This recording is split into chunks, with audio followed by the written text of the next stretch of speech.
আমাদের থাইল্যান্ড ভ্রমণের ষষ্ঠ দিনে আমরা ফিফি দ্বীপপুঞ্জ ভ্রমণ করতে গিয়েছিলাম। আমাদের থাইল্যান্ড ভ্রমণের পঞ্চম দিনে আমরা ব্যাংকক থেকে বিমানে যাত্রা শুরু করে ফুকেট পৌঁছে গিয়েছিলাম। আমাদের থাইল্যান্ড ভ্রমণের ষষ্ঠ দিনে আমরা সকাল সকাল ফুকেট থেকে রওনা হয়েছিলাম ফিফি দ্বীপপুঞ্জের উদ্দেশ্যে। ফুকেট ভ্রমণের পূর্বে আমরা থাইল্যান্ডে ব্যাংকক এবং পাটায়াতে ঘুরেছিলাম। আমরা 2 দিন ব্যাংককে এবং 2 দিন পাটায়াতে কাটিয়েছিলাম। ব্যাংকক এবং পাটায়াতে আমাদের অনেক নতুন নতুন অভিজ্ঞতাও হয়েছিল। আমি আমার ব্যাংকক এবং পাটায়া ভ্রমণের অভিজ্ঞতা আগেই আপনাদের সঙ্গে আলাদা ভিডিওতে শেয়ার করেছি। এই ভিডিওটি দেখার পূর্বে অনুগ্রহ করে আমার আগের ভিডিওগুলি দেখে নেবেন, তাহলে আপনি আমাদের পুরো ট্যুরটাকে অনেক ভালো করে বুঝতে পারবেন এবং ব্যাংকক এবং পাটায়া ভ্রমণের তথ্যগুলিও আগের ভিডিওগুলিতে পেয়ে যাবেন। ভিডিওগুলির লিংক উপরের আই বাটনে বা নিচে ডেসক্রিপশন বক্সে পেয়ে যাবেন, বা আপনি আমার চ্যানেলে গিয়ে প্লে লিস্টে সার্চ করেও দেখতে পারেন। আমরা আমাদের ফিফি দ্বীপপুঞ্জ ভ্রমণকালে অনেকগুলি দ্বীপ ঘুরে দেখেছিলাম, যেমন Phi Don, Khai island, Viking cave, monkey beach, Phi Leh এবং কাইটন আইল্যান্ড। এই ফিফি দ্বীপপুঞ্জ ভ্রমণকালে সর্বপ্রথম আমরা গিয়েছিলাম মায়া বে। মায়া বে যেন একটি ছোট্ট স্বপ্নপুরী। আমি এর আগের ভিডিওতে আপনাদের সঙ্গে আমার মায়া বের অভিজ্ঞতা ভাগ করে নিয়েছি। আপনি চাইলে উপরের আই বাটনে বা নিচের ডেসক্রিপশন বক্সে ক্লিক করে মায়া বের ভিডিওটি দেখে নিতে পারেন। সেদিন আমরা মায়া বে ঘুরে আসার পর সমুদ্রে এক জায়গায় স্নরকেলিংও করেছিলাম। আমি আমাদের স্নরকেলিং এর সেই অভিজ্ঞতাও আপনাদের সঙ্গে এই ভিডিওতে ভাগ করে নিয়েছি। কাচের মতো এই সুন্দর স্বচ্ছ থাইল্যান্ডের সমুদ্রের জলে স্নরকেলিং করার অভিজ্ঞতা অসামান্য ছিল, অনবদ্য ছিল। আমি সেদিনের সম্পূর্ণ অভিজ্ঞতা আপনাদের সামনে এই ভিডিওর মাধ্যমে তুলে ধরেছি। নমস্কার বন্ধুরা, আমার নাম রাজশ্রী আর আমার বাংলা ইউটিউব চ্যানেল পথে পথে ভ্রমণে আপনাদের সকলকে স্বাগত জানাই। চলুন শুরু করা যাক। সেদিন মায়া বে ঘুরে এসে আমি শুধু চারপাশের এই উঁচু উঁচু পাহাড় আর জঙ্গলের সারিকেই দেখে চলেছিলাম। এতদিন শুধু বইয়ে পড়ে এসেছিলাম কেমন করে দ্বীপ তৈরি হয়। আজ যেন স্বচক্ষে কোনো সমুদ্রের বুক থেকে এই দ্বীপকে উঠে আসতে দেখলাম। ঈশ্বরের নিজের হাতে তৈরি এই সুন্দর শিল্পকর্মকে যেন বারবার অবাক হয়ে দেখছিলাম। চারিদিকে পাহাড় আর ঘন জঙ্গল, আর মধ্যেখানে এই দ্বীপ। সেদিন ফুকেট থেকে সমুদ্রপথে রওনা হয়ে আমরা সবার প্রথমে পৌঁছেছিলাম মায়া বেতে, যেটি ফিফি দ্বীপপুঞ্জেরই একটি দ্বীপ। এর আগের ভিডিওতে আমি আপনাদের সঙ্গে মায়া বে ভ্রমণের অভিজ্ঞতা ভাগ করে নিয়েছি। আমরা এখন মায়া বে থেকে বেরিয়ে পড়েছি আর আমরা এখন যাচ্ছি আমাদের পরবর্তী গন্তব্যের উদ্দেশ্যে। এখন দুপুর 12টা বাজে। আমরা এখন পরবর্তী দ্বীপের দিকে এগোচ্ছি আর আমাদের সামনে সমুদ্রের দৃশ্যটা আপনাকে একবার দেখিয়ে দিই।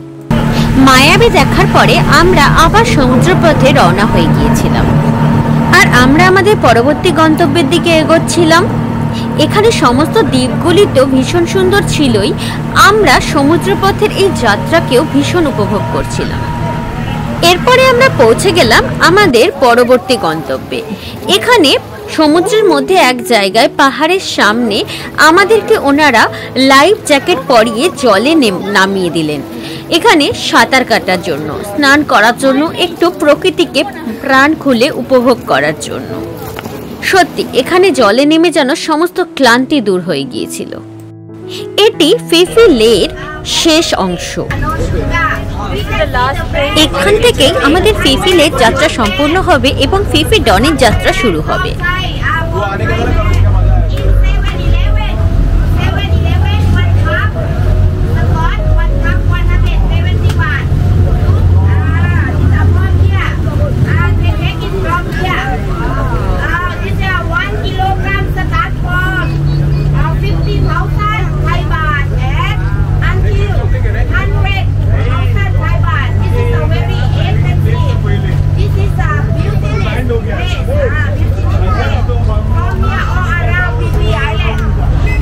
অবশেষে আমরা ফিফি লের শেষ অংশ থেকে বেরিয়ে পড়লাম। এই পাহাড়ে কিন্তু আমাদেরকে নামাননি ওনারা, এই পাহাড়ের গুহায় প্রচুর চামচিকে ছিল।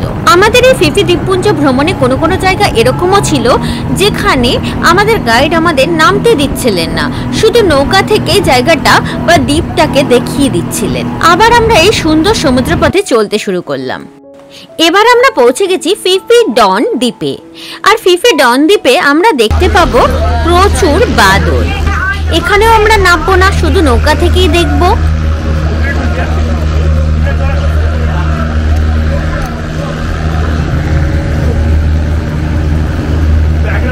আর এই নৌকা থেকেই আমরা সমুদ্র, দ্বীপ এবং দ্বীপে থাকা বাঁদরের ছবি তুলছিলাম।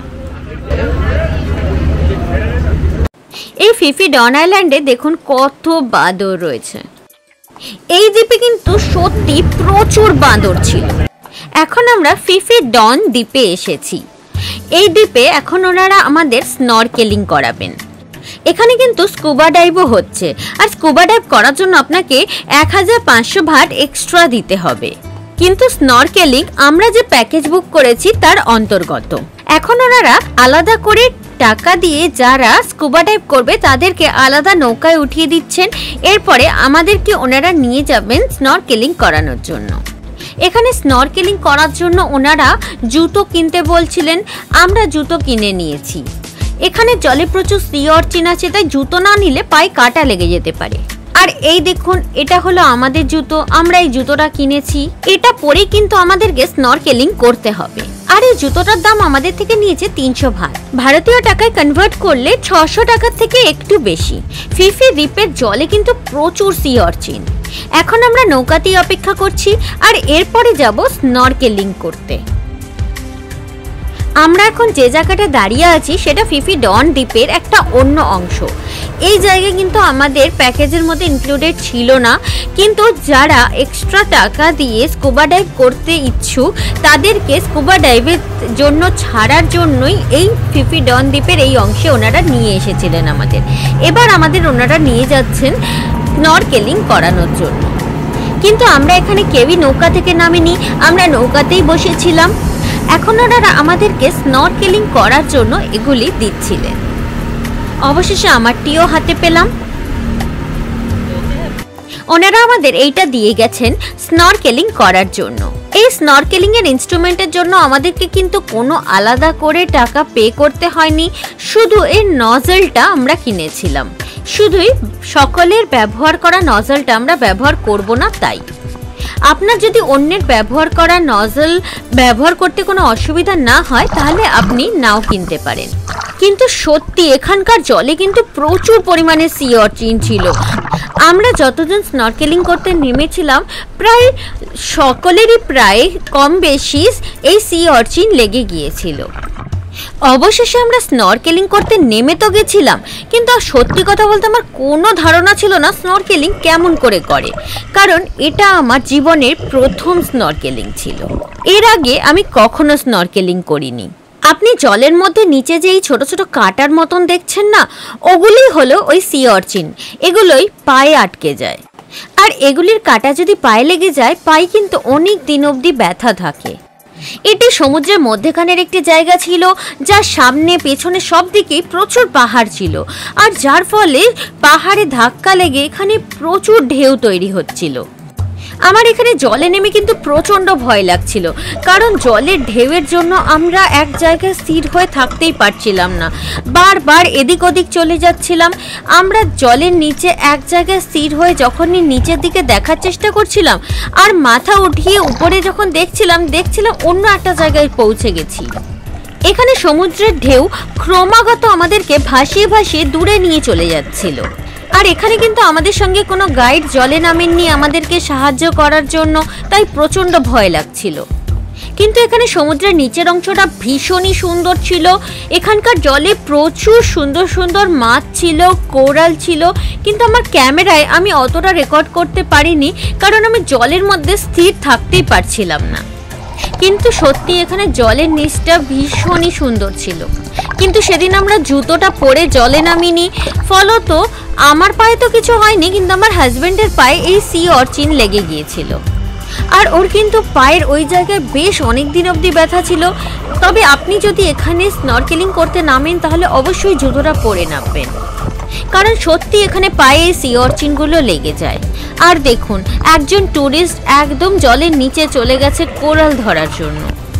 এখানকার সমস্ত কোরালও কিন্তু ভীষণ সুন্দর ছিল, প্রচুর মাছও ছিল, কিন্তু এখানে আমাদের সেগুলো বুঝিয়ে দেওয়ার জন্য বা বলে দেওয়ার জন্য কোনো গাইড ছিল না।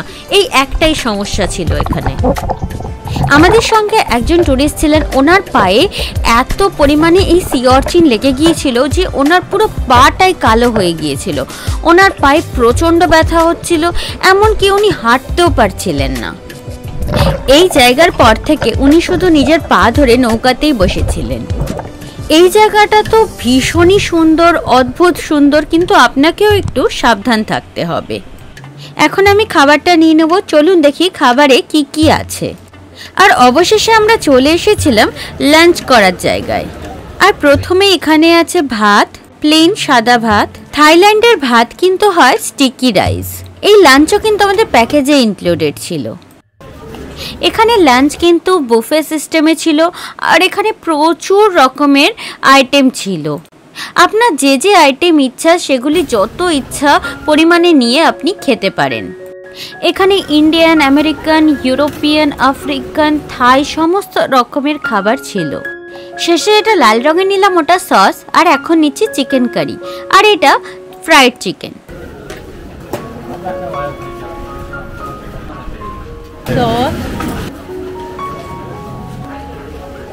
এটা একটা অন্য রকমের চাউমিন, অনেকটা পাস্তার মতো দেখতে।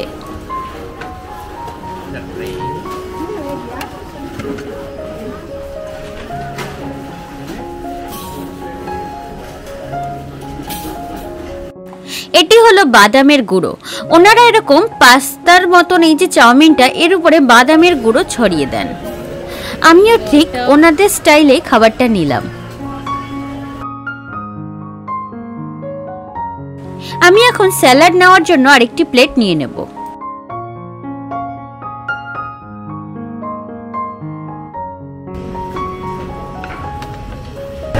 মিক্স সিফুড,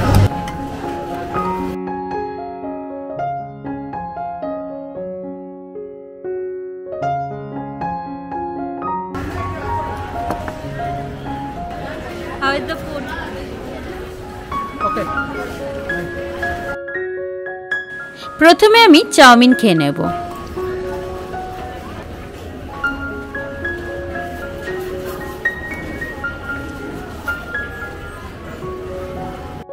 আর এই দেখুন, আমার প্লেটটা একবার আপনাদেরকে দেখিয়ে দিই আমি কি কি নিয়েছি। ওখানে কিন্তু আরও আইটেম ছিল, আমি ঠিক যেগুলো খেতে পারবো সেগুলোই নিয়েছিলাম। এখানে খাবারের কোয়ালিটি কিন্তু ভীষণ ভালো এবং খাবারগুলো ভীষণ টেস্টিও।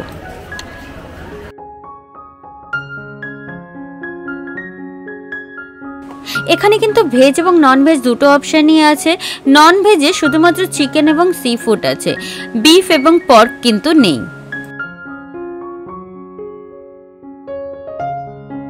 এখন আমি খুব তাড়াতাড়ি খাবারটা কমপ্লিট করে নেব, কারণ এরপরে আমাদেরকে যেতে হবে পরবর্তী দ্বীপের দিকে। স্নরকেলিং করার পর আমরা এখানে এসেছিলাম লাঞ্চ করার জন্য। দেখুন, আপনাকে একবার দেখিয়ে দিচ্ছি, আমরা এখানে এসেছিলাম লাঞ্চ করার জন্য। এটি হলো সেই দ্বীপটি। আর আমাদের লাঞ্চ করা হয়ে গেছে। আর আপনি কিন্তু এখানেই সমস্ত কিছুই পেয়ে যাবেন, যেরকম ওয়াশরুম, আরও অন্য কোনো কিছু ফ্রেশ হওয়ার দরকার পড়লে সব কিছুই। আপনাকে তার জন্য কিন্তু কোনো এক্সট্রা চার্জেস দিতে হবে না। আপনার ডে টিকিটের জন্য আপনাকে যে রিস্টব্যান্ডটা দিয়েছে ওনারা, সেটা দেখালেই আপনি ফ্রিতে এখানে ওয়াশরুম ইউজ করতে পারবেন। কিন্তু আপনার কাছে যদি এই ডে টিকিটের পাস না থাকে, অর্থাৎ রিস্টব্যান্ডই না থাকে, তাহলে আপনাকে ওয়াশরুম যাওয়ার জন্য 30 বাট প্রতিজন হিসাবে পে করতে হবে। অর্থাৎ আপনি যদি এই প্যাকেজের আওতায় না থাকেন তাহলে আপনাকে বাকি সব কিছুর জন্য কিন্তু আলাদা করে খরচা করতে হবে। এখন আমাদের লাঞ্চ হয়ে গেছে। এখন আমরা আবার সমুদ্রে পাড়ি দেব আর যাব পরবর্তী দ্বীপের দিকে। আর আমাদের পরবর্তী দ্বীপ হলো খাই দ্বীপ। আমাদের নৌকা এখনো ছাড়েনি, ছাড়বে করছে। এখন সময় হলো দুপুর 3:10। আর এই খাই দ্বীপই হলো আজকের আমাদের ট্যুরের শেষ দ্বীপ। এই খাই দ্বীপ দেখে কিন্তু আমরা বাড়ি চলে যাব। প্রথমে আমরা এখান থেকে নৌকা করে যাব সেই জায়গায় যেখান থেকে আমাদের ট্যুর স্টার্ট হয়েছিল, তারপর সেখান থেকে ট্রাভেলারে করে আমরা আমাদের হোমস্টেতে ফিরে যাব। এই জায়গাটাও কিন্তু ভীষণ সুন্দর ছিল, যেখানে আমরা দুপুরে খাবার খেতে এসেছিলাম। এই জায়গাটাও আমি আপনাদেরকে একবার দেখিয়ে দিচ্ছি। সত্যি এই পাহাড় আর সমুদ্র মিশিয়ে জায়গাটা এক অসাধারণ সুন্দর রূপ ধারণ করেছে। এখানেও কিন্তু সমুদ্রে প্রচুর মানুষ স্নান করছিলেন। এছাড়াও এখানে সমুদ্রে প্রচুর অ্যাক্টিভিটিসও হচ্ছিল, যেরকম jet ski, speed boat ride এবং আরও অনেক কিছু। অর্থাৎ এখানেও কিন্তু সমুদ্রে আপনি প্রচুর আনন্দ করতে পারবেন। এখানে প্রচুর খাবারের দোকান, রেস্টুরেন্ট এই সমস্ত কিছুও ছিল। যদি ওনারা আপনাকে যেখানে নিয়ে যাচ্ছে সেখানকার খাবার আপনার পছন্দ না হয়, তাহলে আপনি নিজেও অন্য কোনো রেস্টুরেন্ট থেকে খাবার কিনে খেতে পারেন। এছাড়া কোল্ড ড্রিঙ্কস খাওয়ার ইচ্ছা হলে সেটাও এখানে খেতে পারবেন। এখানে কিন্তু প্রচণ্ড গরম ছিল। আমরা নভেম্বর মাসে গেছিলাম, তা সত্ত্বেও কিন্তু এখানে প্রচণ্ড গরম ছিল। আমাদের নৌকায় কিন্তু প্রচুর পরিমাণে জলের বন্দোবস্ত ছিল এবং ওনারা যারাই জল চাইছিলেন তাদেরকে জল দিচ্ছিলেন। আমরা এখানে যতক্ষণ ছিলাম শুধু এই পাহাড়, সমুদ্র, সমুদ্র সৈকত আর এই চারপাশের বৈচিত্র্যময় প্রকৃতিকেই দেখতে ইচ্ছা করছিল।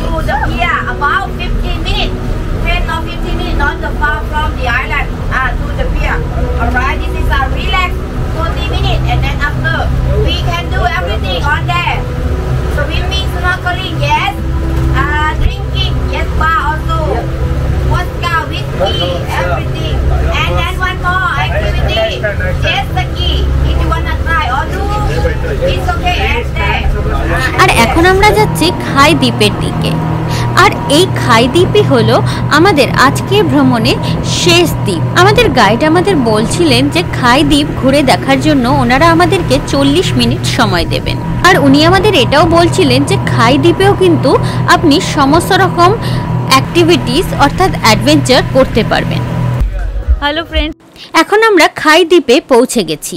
এখানে কিন্তু আমাদের আর কিছু করার নেই, শুধু এই দ্বীপটাকে দেখতে এসেছি। মানে অ্যাক্টিভিটি তো এখানে প্রচুর রয়েছে, কিন্তু আমাদের প্যাকেজের অন্তর্গত নয়। এখানে যদি আপনি জেট স্কি বা ব্যানানা বোট রাইড কিছু করতে চান, আপনাকে নিজের খরচায় করতে হবে। এখানে যে ওনারা আমাদের 40 মিনিট সময় দিয়েছেন, সেটা শুধু এই দ্বীপটিকে ঘুরে দেখার জন্য, এখানকার সৌন্দর্যকে উপভোগ করার জন্য। এখানে আপনি স্নানও করতে পারেন। এছাড়াও কিন্তু এখানে প্রচুর দোকানপাটও রয়েছে। আপনি এখানে আপনার পছন্দের খাবার বা ড্রিঙ্কস কিনেও খেতে পারেন। আপনি যদি এখানে দোকান থেকে কিছু কেনেন, তাহলে এই ছাতাগুলোর তলায় বসে খেতে পারবেন। এখানে 40 মিনিট থেকে আবার আমরা ফেরত চলে যাব। এই খাই দ্বীপ কিন্তু সত্যি ভীষণ সুন্দর ছিল। প্রথমে তো আমি এই সমুদ্র সৈকতে নেমে এর এত সুন্দর নীল জল আর সাদা বালি দেখেই মুগ্ধ হয়ে গিয়েছিলাম।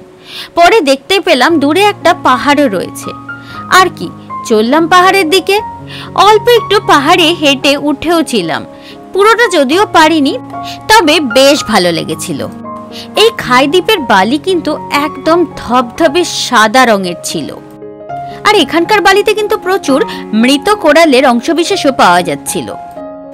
আমি এখন আপনাদেরকে এই জায়গার একদম পুরো 360 ডিগ্রি ভিউ দেখালাম। আর এখানকার বালি দেখুন, পুরো সাদা বালি, ধবধবে সাদা বালি।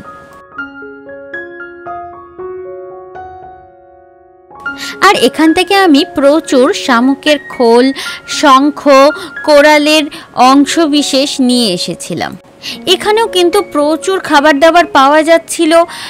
এরকম কোনো খাবারই ছিল না যেগুলো এখানে পাওয়া যাচ্ছিল না। এখানেও প্রচুর রেস্টুরেন্ট ছিল, দোকান ছিল, কিন্তু এখানকার খাবার কিন্তু আমাদের প্যাকেজে অন্তর্ভুক্ত ছিল না।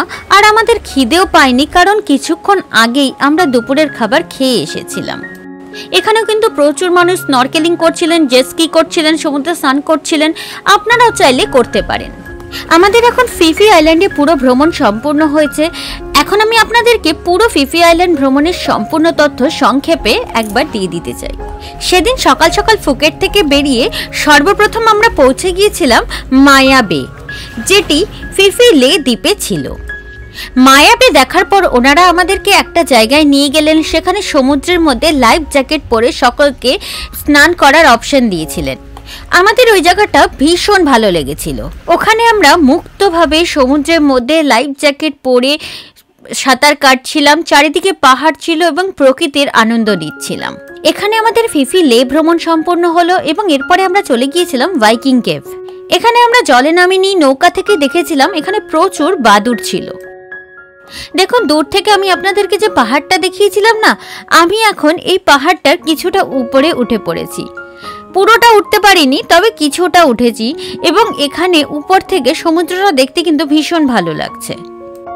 এখানে পাহাড়ের উপর থেকে সমুদ্র সৈকত এবং এই সমুদ্র দেখতে ভীষণই সুন্দর লাগছিল।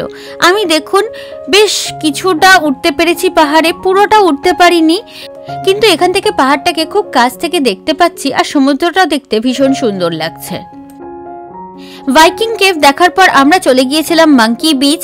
এই সমুদ্র সৈকতে প্রচুর বাদর ছিল। এখানেও আমরা নৌকা থেকে নামিনি, আমরা নৌকা থেকেই দেখেছিলাম মাঙ্কি বিচের বাদর। আমাদের সঙ্গে কিছু পর্যটক ছিলেন যারা নিজেরা স্কুবা ডাইভ বুক করেছিলেন এক্সট্রা পে করে। আমাদের প্যাকেজের মধ্যে স্নরকেলিং অন্তর্ভুক্ত ছিল।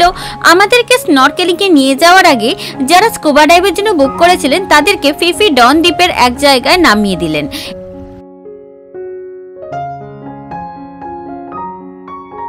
এরপরে ওনারা আমাদের সমুদ্রের মধ্যে এক জায়গায় নিয়ে এলেন স্নরকেলিং করানোর জন্য।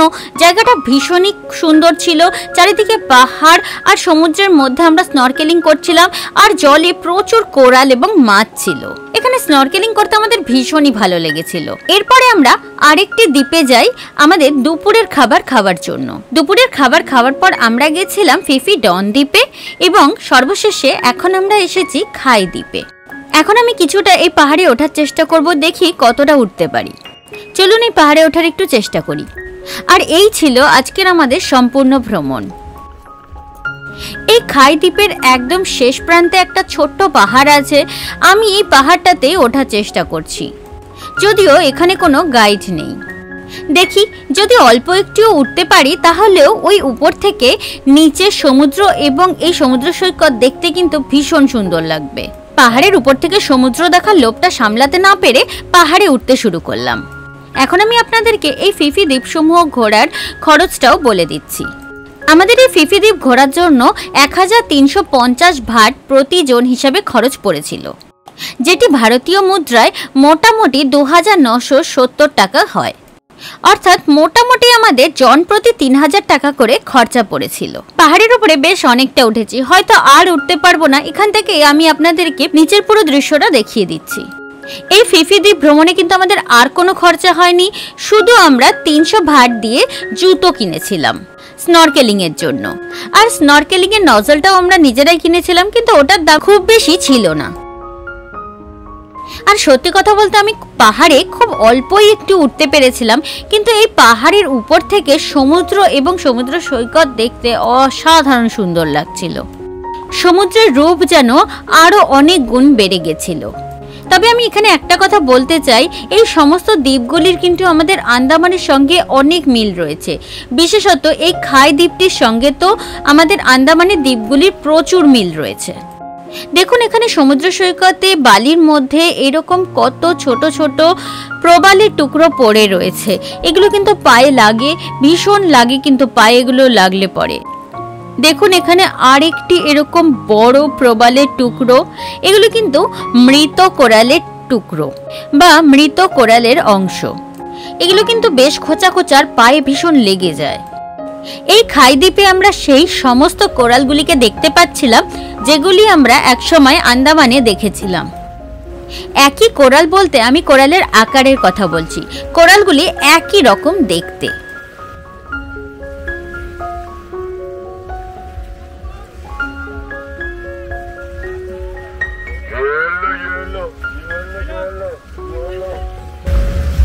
এখন আমাকে আমার নৌকা খুঁজতে হবে।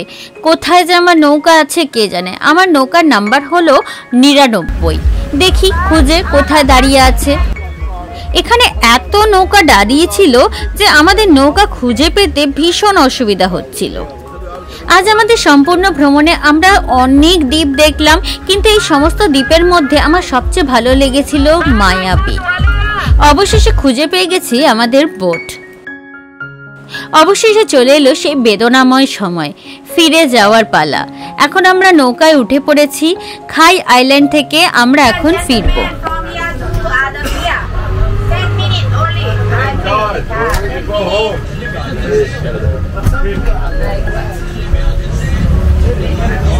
আমাদের জন্য এই খাই দ্বীপ কিন্তু শুধু এখানকার সৌন্দর্য উপভোগ করার জন্যই ছিল, কারণ এখানে অনেক অ্যাক্টিভিটি বা অ্যাডভেঞ্চার হচ্ছিল, যেরকম jet ski, banana boat ride, speed boat ride, কিন্তু সবই নিজেদের খরচায় করতে হবে, অর্থাৎ আমাদের প্যাকেজের মধ্যে ইনক্লুডেড ছিল না।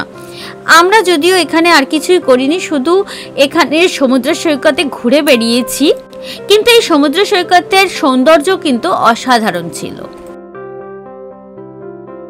অনেকেই এখানে নিজেদের খরচায় অনেক অ্যাডভেঞ্চার করছিলেন, কিন্তু এই সমুদ্র সৈকত কিন্তু এমনিতেও ভীষণ সুন্দর ছিল।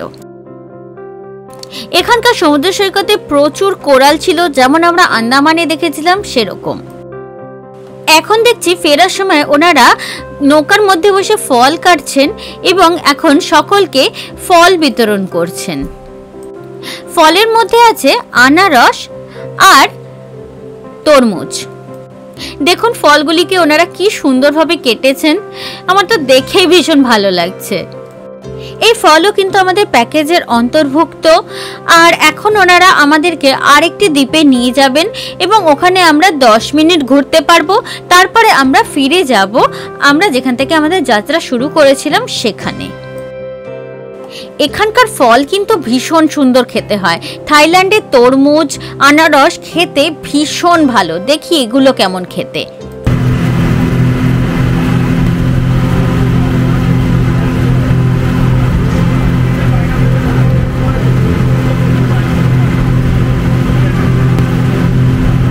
ফলগুলি কিন্তু ভীষণ ভালো লাগছিল খেতে। অবশেষে আমাদের আজকের ভ্রমণ সম্পূর্ণ হলো। আমরা সর্বশেষ যে দ্বীপে গেছিলাম সেই দ্বীপটির নাম মাইটন দ্বীপ। সেখানে আমরা কেবলমাত্র 10 মিনিটই ছিলাম, কিন্তু আমি কিছু রেকর্ড করিনি। এখন আমরা আমাদের আজকের ভ্রমণ সম্পূর্ণ করে ফিরে এসেছি সেই জায়গায় যেখান থেকে আমাদের এই ভ্রমণ শুরু হয়েছিল। আমাদের ফিফি দ্বীপ সহ আরো 4টি দ্বীপের ভ্রমণ, অর্থাৎ মোট 5টি দ্বীপের ভ্রমণ সম্পন্ন করে আমরা আজ ফিরে এসেছি। এখন আমাদের গাড়ির জন্য আমরা ওয়েট করছি। আমাদের গাড়ি এলে আমরা আমাদের হোমস্টেতে ফিরে যাব। আমাদের গাড়িতে যতজন ছিলেন সকলেই এখানে অপেক্ষা করছেন আমাদেরই মতন গাড়ির জন্য। এখনো পর্যন্ত আমাদের গাড়ি আসেনি, দেখি কখন গাড়ি আসে। অবশেষে আমাদের গাড়ি চলে এসেছে, আমরা গাড়িতে উঠে পড়েছি। এবার আমরা ফিরে যাব আমাদের হোমস্টেতে। এখন থাইল্যান্ডের সময় অনুসারে সন্ধ্যে 6টা বাজে, কিন্তু চারিদিকে দেখুন কত আলো। থাইল্যান্ডে 6টা মানে ভারতে এখন দুপুর 4:30 বাজছে। আমাদের ভ্রমণ এখানেই সম্পূর্ণ হলো, আমাদের গাড়িও ছেড়ে দিয়েছে আর আমরা এখন ফেরার পথে। আর দেখুন এখানে আকাশটা দেখতে কি সুন্দর লাগছে। আজকের আমাদের ফিফি দ্বীপপুঞ্জ ভ্রমণের অভিজ্ঞতার ভিডিও আমি এখানেই সমাপ্ত করছি। ভিডিওগুলি কেমন লাগছে কমেন্ট করে অবশ্যই জানাবেন। যদি ভিডিওটি ভালো লেগে থাকে তাহলে অবশ্যই ভিডিওটিকে একটি লাইক করবেন এবং এই ধরনের ভিডিও আরও দেখার জন্য চ্যানেলটিকে অবশ্যই সাবস্ক্রাইব করবেন এবং সাবস্ক্রাইব করার সময় বেল আইকনটা অবশ্যই প্রেস করবেন, তাতে আমি যখনই কোনো ভিডিও আপলোড করব তার ইনস্ট্যান্ট নোটিফিকেশন আপনার কাছে পৌঁছে যাবে। আজ আসি, আপনাদের সঙ্গে আবার দেখা হবে জেমস বন্ড দ্বীপে। আপনাদের সকলকে অসংখ্য ধন্যবাদ ভিডিওগুলি দেখার জন্য।